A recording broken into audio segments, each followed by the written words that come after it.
Do you have IBS, Crohn's, colitis, or leaky gut? In this video, I'm going to show you how doctors diagnose gut diseases, what tests they run, what procedures they need to do, so that you can know what's wrong with your gut and you can take the proper steps to getting better. In order for a doctor to give you a diagnosis, he needs to find where the inflammation is in your gut. Now, first you come to the doctor and you have all sorts of symptoms and they run a blood test to see if your inflammation markers are high. And once they do that and they are high, they're like, okay, we're going to do some poking around. So the first thing that they like to do is do a colonoscopy where they put a camera up your butt and they look around your colon. And usually they can get the camera right about here and they can stick it a little bit up into your ileum, the last part of the small intestine. And, mine was so inflamed, it was shut. They couldn't get the camera through here. It was so inflamed. For me, they found inflammation here.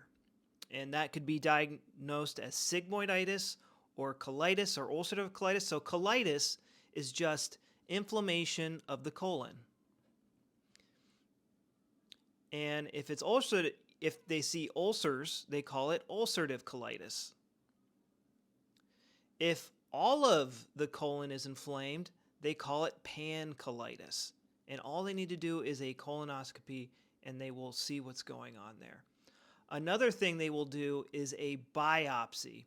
And this is where they take a tissue sample and they look at the tissue under a microscope and they run cultures to see if it's infected or, to see how deep into the tissue the inflammation is operating. So that's colitis. It's pretty straightforward. There's also another term called diverticulitis where the inflammation and the damage is so bad that little pockets start to form. But essentially, it's just a more advanced form of colitis. They could also do a proctoscope, which, I think they can do that, almost at a doctor's appointment very quickly where they stick, almost not a microscope, but like a telescope up your butt and they can see, up to here and they can see if you have hemorrhoids, perianal fistula, which is what I had, or anal fissures. Sometimes you don't even need a doctor to look at you to know if you have a hemorrhoid or an anal fissure or a perianal fistula. But fistulas, they can be all over the place and have lots of channels, and sometimes the doctor will order an MRI to get a better idea of, what these fistulas are doing. So somebody normally gets diagnosed with Crohn's disease when they find inflammation here at the last part of the small intestine. So really quick, this is the stomach. This is the duodenum, the duodenum, and it got its name because it means it's like 12 widths finger long. This is the duodenum, and this is the ileum and the colon. So the definition for Crohn's disease is inflammation anywhere from mouth to butthole, but they really don't use the definition. It's a little wishy-washy. And the discoverer of Crohn's disease, Dr. Burrell Crohn's, he wanted to call it regional ileitis, which meant patches of inflammation in the ileum, the last part of the small intestine. But usually somebody gets diagnosed with Crohn's disease when they find inflammation here, which can be tricky because you can't stick a camera there. So they normally do this with MRIs. I guess you can do it with an X-ray. They did it with an X-ray for a long time before MRIs were available. But my favorite diagnosis tool that they don't seem to utilize very much is a capsule endoscopy. And this is where you swallow this camera and it goes throughout all of your digestive system and takes pictures so it can see where the inflammation is. I think that's the best way to get a diagnosis because, you need to get a clear picture of, the whole entire, like it's so easy to hide a condition in here because it's, behind closed doors. You don't hear doctors talk about things going on in the duodenum. A lot of people will have duodenal ulcers The ulcers. So the funny thing about stomach ulcers is they're not found in the big part of the stomach right here. They're only found up here and in the duodenum, and most of them are actually like right here. Most of them are here. And a lot of the times you can tell from the burning pain that they create that you have ulcers. But they stick a camera down here, they do an endoscopy, they stick a camera down here, and they look around and they see if you have ulcers. And they can also take a sample of the tissue to see how big the ulcers are, how bad the inflammation is, and they can do cultures to see if you have H. pylori.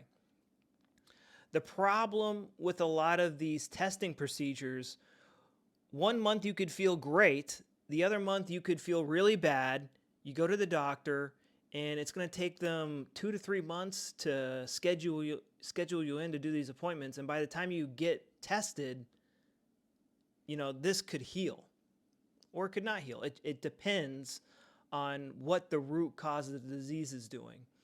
So for a long time, I thought it was caused by diets, but it turns out doctors of old knew it was caused by conflict shock, stressful situations that catch us off guard. My gut issues started after a breakup in high school and in college. Those were like my two biggest flares. And when I started noticing, the stressful things in my life that were putting my gut in and out of overdrive, that's when I really started to get better. I have a webinar that talks about this in much more detail, and I show you everything I did to get better. So somebody gets diagnosed with IBS when somebody has symptoms, but they do all these tests and they don't find inflammation anywhere. Leaky gut is another term that's almost as dumb as Crohn's disease. It doesn't really tell us anything, and it doesn't help us get better at all because it's not what's really going on. Our brain is putting our gut in and out of overdrive. There's not stuff leaking into our system and causing random symptoms. It makes no sense for a toxin to leak out of the body, cause a rash on my right arm, and then my left arm is fine, and this part of my body's fine, and that part of my body's fine. It literally makes no sense. But when Dr. Hammer looked at someone's brain CT scan, if somebody had a rash on their right arm, there would be a ring in their brain in the same location every single time. If somebody had colitis, there would be a ring in their brainstem. It looks like that. Colitis rings here in the brainstem every single time. If somebody had Crohn's, there'd be a ring here or here every single time. And he mapped out every single disease in the body. He could just look at your brain CT scan and know what was wrong with you. That's like the ultimate way to get diagnosed, but most doctors will think you're crazy if you order a CT scan on your brain to self-diagnose yourself.